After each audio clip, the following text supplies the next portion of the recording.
POV. It was preventable, but I still allowed it to happen. What the fuck, Clint? Bulyaw ni Clyde sa akin. Sinugod niya ako dito sa safe house matapos ko siyang tawagan kanina sa nangyari kay Kara. I know, she is my team, Clyde. I calculated every plausible scenario. But shit, gigil kong sagot sa kanya. How could you let this happen, Clint? She was just a teenager.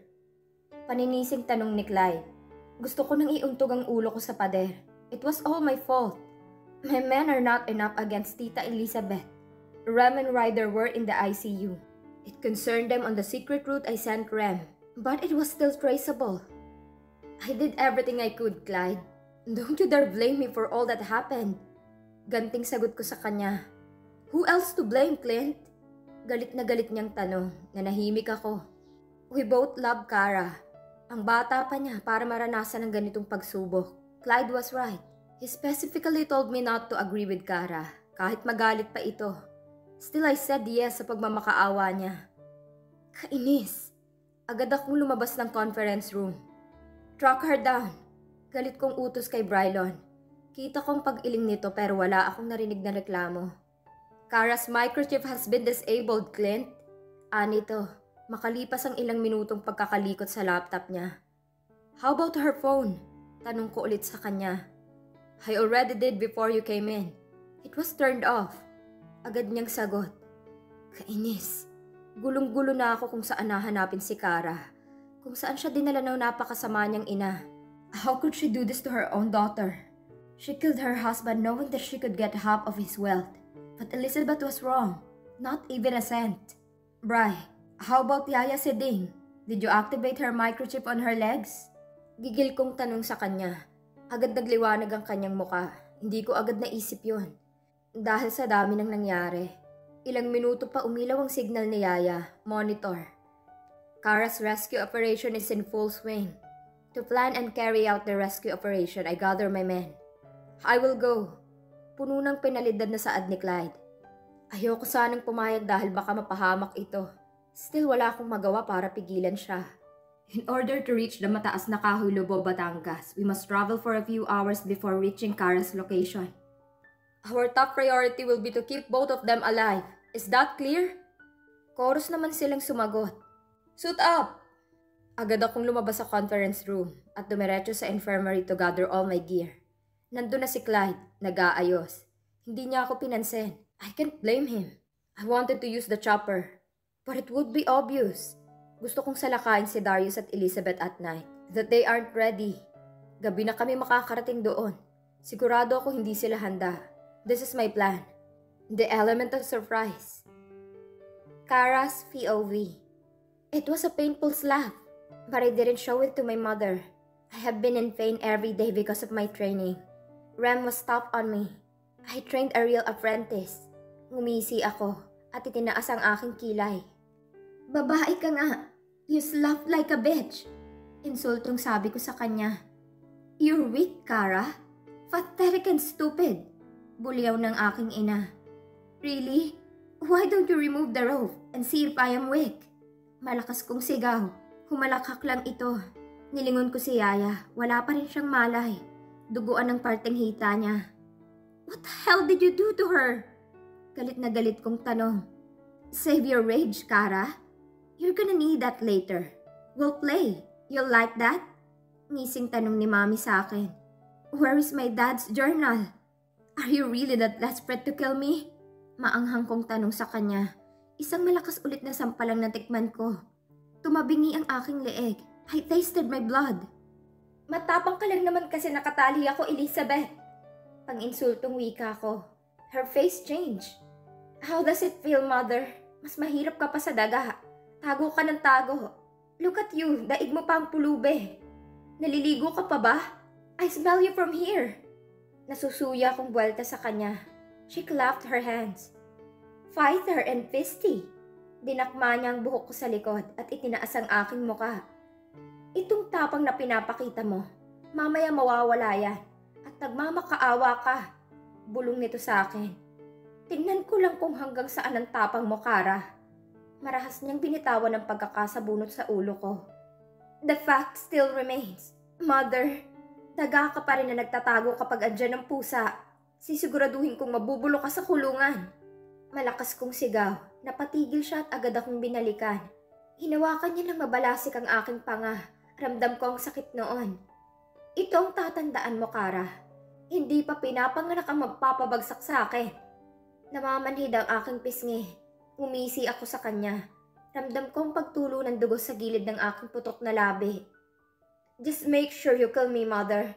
Because I will surely enjoy watching you inside the prison. Pang-alaska ko sa kanya. This mouth will be my downfall. Ilang beses man niya akong saktan. I know my words will hurt her deeply. Sa reaksyon pa lang niya gusto ko nang magbunyi. Kara, I have an ace against you. Well, aside from the wealth, of course, you are very useful to me, daughter. Bakit kita papatayin kung pakikinabangan pa kita?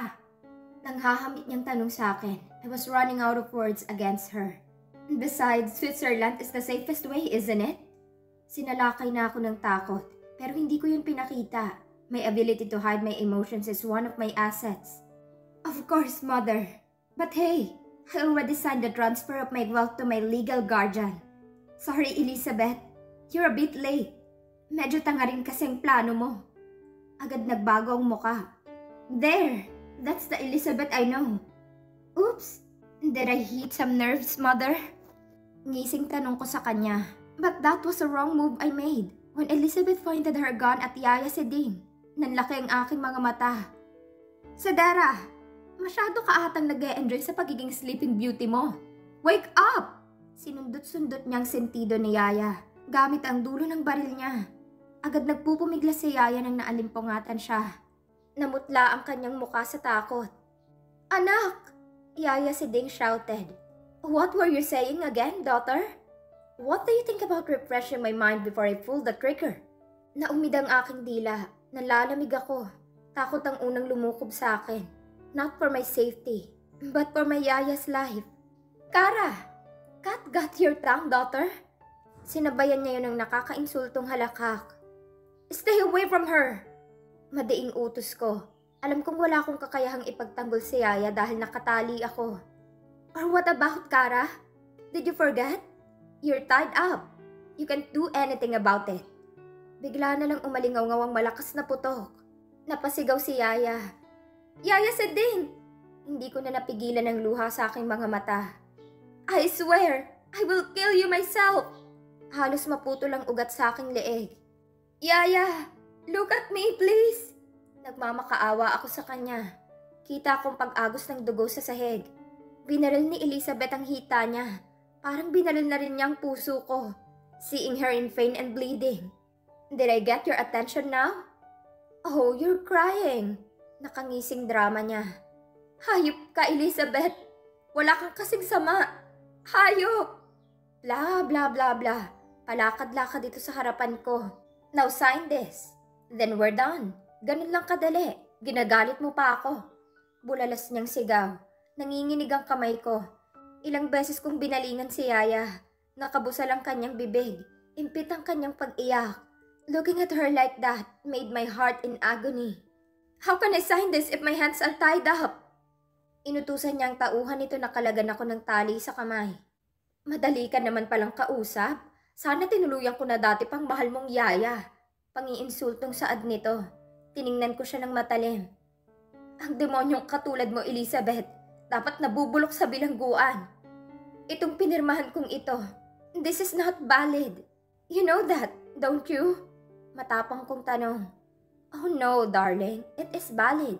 Because you just transferred 100 million to my Swiss account. These documents will be the proof. Ngising tugon niya. Agad kong hinila ang papel at pinunit sa harapan niya. Kita ko ang paglaki ng kanyang mga mata. Kahit kailan talaga.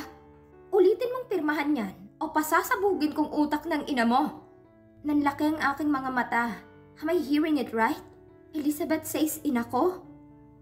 What do you mean? Parang binigwasan ang puso ko sa salitang binitawan niya. Hindi na gumagalaw si Yaya. Ang dami ng dugo ang nawala sa kanya.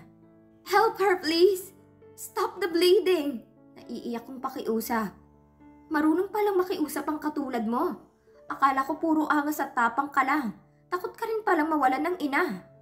There she admits the truth. Is she my mom? Nauutal kong tanong. Ngunit malademonyong tawa lang ang sagot sa akin.